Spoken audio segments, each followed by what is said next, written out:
quite a few different techniques of filleting snappers, but I'll show you the best and cleanest one that I think anyway.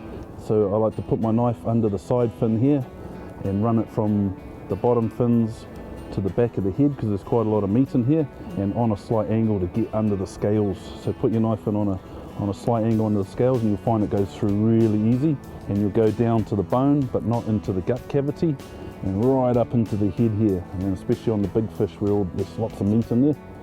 Now I'm just going to release the skin with the tip of my knife and go right through at the end and the tail. Turn my knife, bringing it back. I can feel it on the backbone there, so just work your way through. You don't have to do it in one cut or anything. Just work your way through until you hit that central backbone. In at a sort of a 45 degree here, about a third of the way down, and just release those pin bones. And now you can see the rib cage in there. All I'm going to do is turn my knife again and run my knife straight down the rib cage there and release the fillet without breaking the gut cavity. Nice and clean. Flip it over, same again on an angle through the scales, because you find the big fish have really nasty scales. So if you're going on an angle, you can release nicely. Tricky because I'm coming towards myself.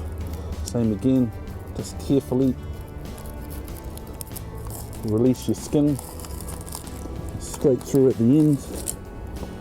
Turn your knife and just run your knife along the bones, and then you'll see it's all been down to the backbone there.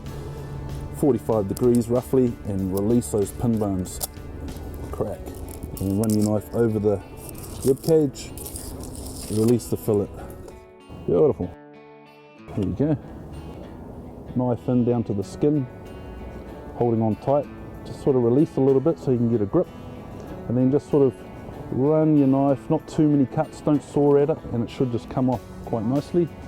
Flip her over, roughly a third down, you'll feel the last bone there on the fat side of the fish, down with a little flick out at the back there, and then straight down on this side, and that's all your bones in there. Check for your bones, use your fingers, not water, to take all the bits and pieces off, and you've got a nice clean fillet. There you go.